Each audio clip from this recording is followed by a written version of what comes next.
주님께서 여러분과 함께 또한 사제의 영과 함께 마르코가 전한 거룩한 복음입니다. 주님 영광 받으소서. 그때 예수님께서 고향으로 가셨는데 제자들도 그분을 따라갔다. 안식일이 되자 예수님께서는 회당에서 가르치기 시작하셨다. 많은 이가 듣고는 놀라서 이렇게 말하였다.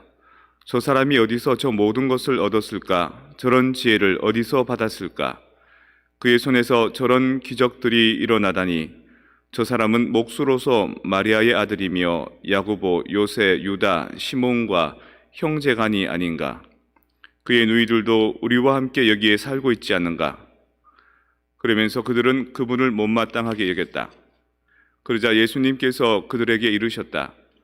예언자는 어디에서나 존경받지만 고향과 친척과 집안에서만은 존경받지 못한다.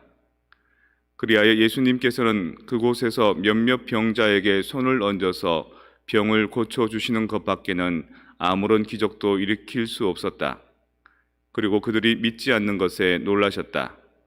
예수님께서는 여러 마을을 두루 돌아다니며 가르치셨다. 주님의 말씀입니다. 그리스도님 찬미합니다. 평화를 빕니다. 평화를 빕니다. 가끔 이렇게 멍하게 있으면 흘러간 노래들이 계속 떠오를 때가 있지 않습니까? 오늘은 강수지 노래, 그대 모습은 보랏빛처럼, 이게 계속 떠오르는 거예요.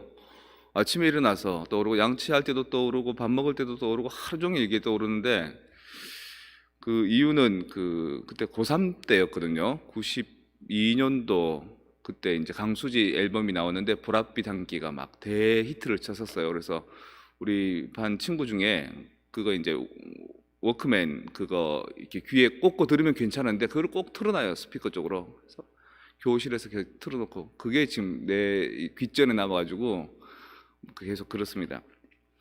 강수지 씨가 그 92년도에 그 데뷔를 했지만 88년도에 사실은 그 미국 뉴욕에 살았거든요. 그래서 미국 미주 지역 동부 지역 대학가요제에서 우승을 했던가 그랬을 거예요. 그래서 한국에서 81년도 아마 중학교 2학년 때 왔답니다. 그러다가 이제 대학가요제 나가서 한국에 들어가서 이제 연예인 활동을 하는데, 자기는 대학가요제 미주 지역에서 이제 1등하면 막바로 가수가 될 줄 알았는데, 그 어떤 기획사 같은 데 들어가서 한 6년 가까이 계속 연습생으로 있었대요.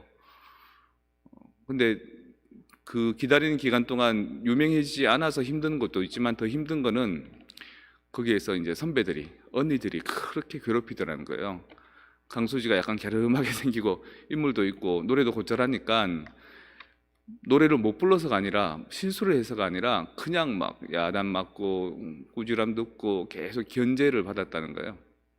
그때마다 강수지 씨가 부른 노래가, 여러분 아까 연습할 때 나오던 노래, 그 라라라라라라라 라라라라라라라 따라라라라라라라라, 그게 원래 미국 가스펠송인가 봐요. 그거로 이제 혼자서 마음을 달랬다는 얘기를 제가 어릴 때 라디오에서 이제 뭐 들은 적이 있어요.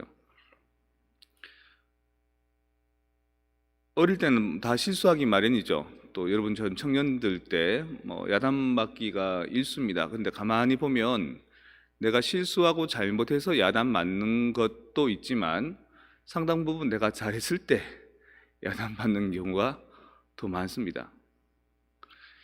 다윗 왕을 두고 사실 그 이스라엘 역사상 가장 뛰어난 왕이다라고 얘기하고요. 예수님한테도 다윗의 후손이라고 얘기할 만큼 다윗 왕이 가장 뛰어난 왕인데, 그 다윗 왕이 갖고 있는 장점이 뭐냐면, 전쟁을 잘해서도 아니고 골리앗을 이겨서도 아니고 뭐 아니면 통치를 잘해서가 아니라, 계속해서 자기에게 끊임없는 견제가 들어와도 자기가 모시는 주군인 사울 왕이 다윗을 죽이려고 해도 다윗은 절대로 자기 왕을 배신하지 않습니다.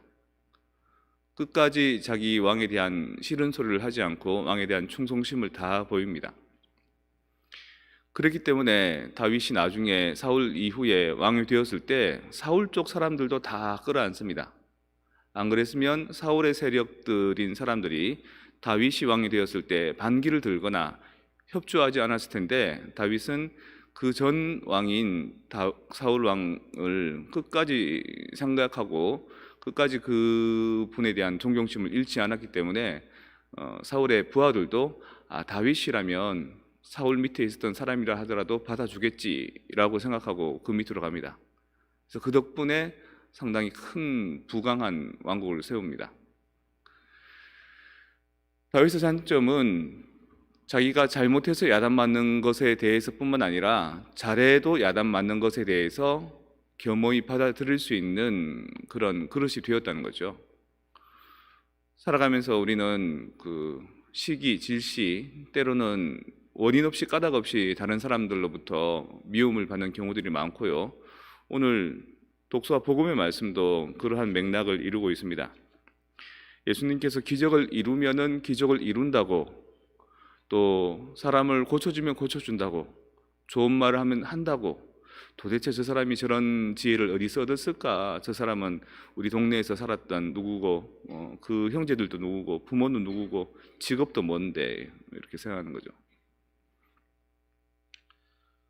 그래서 좀 약간 흔히 하는 말로 앉으면 앉는다고 지랄, 서면 선다고 지랄, 내가 뭘 못해서가 아니라 뭘 어떻게 해서가 아니라 그냥 내가 싫은 겁니다. 그럴 때 우리가 그 사람들하고 같이 마주 싸우게 되면 그거는 정말 진흙밭에 개싸움이 되는 거죠. 작은 그릇은 절대로 큰 그릇을 품지 못합니다. 큰 그릇이 작은 그릇을 품어주는 거죠.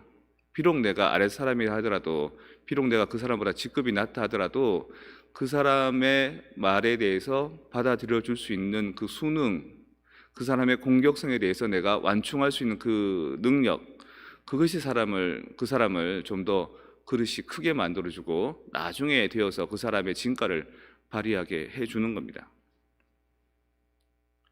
오늘 그 부분에 대해서 바오로 사도는 또 이렇게 얘기합니다. 내가 자만하지 않도록 하느님께서 내 몸에 가시를 주셨습니다. 몸이 쿡쿡 찔리는 가시일 수도 있지만, 아니면 가시 같은 존재들을 의미할 수도 있습니다. 정말 저 사람만 보면 내가 힘들고 그 사람 때문에 내가 정말 괴롭고, 근데 그게 그 사람과 나 사이의 정의의 문제가 아니라 내가 좀 더 큰 그릇이 되기 위해서, 내가 좀 더 외연을 넓히기 위해서 그 사람이 나에게 도구가 되어준다는 겁니다. 하느님은 우리한테 가끔은 그런 방식으로 우리를 단련시킵니다.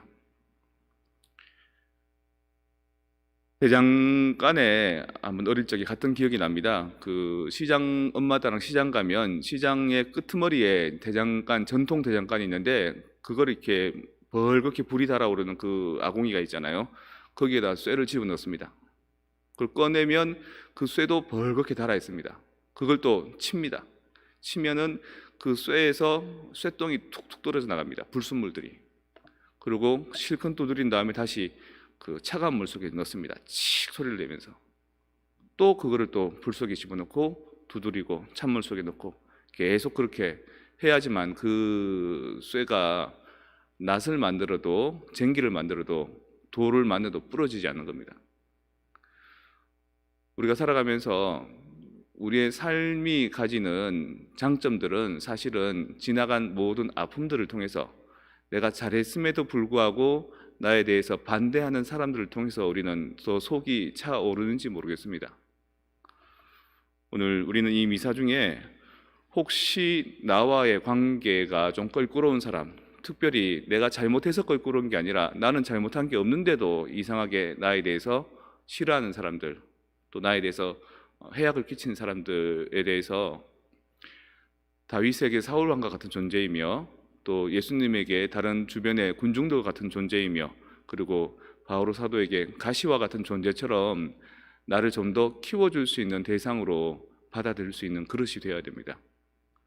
주님께서 십자가에 못 박히셔서 돌아가시면서도 주님, 저들을 용서해 주십시오, 저들은 아무것도 모르고 있습니다 라는 그 말 한마디처럼, 내가 혹시 다른 사람에게 저평가를 받는다 하더라도, 까닭없이 그 사람들에게 미움을 받는다 하더라도 그 사람들을 통해서 내가 더 커져 간다는 사실을 오늘 다시금 깨닫고, 그들을 위해서 오늘 미사 중에 기도하시고 그들에 대한 미움으로부터도 내 자존감이 무너지지 않도록 하느님께 다시 한번 나를 지켜주십사 하고 함께 기도하면 어떻겠습니까?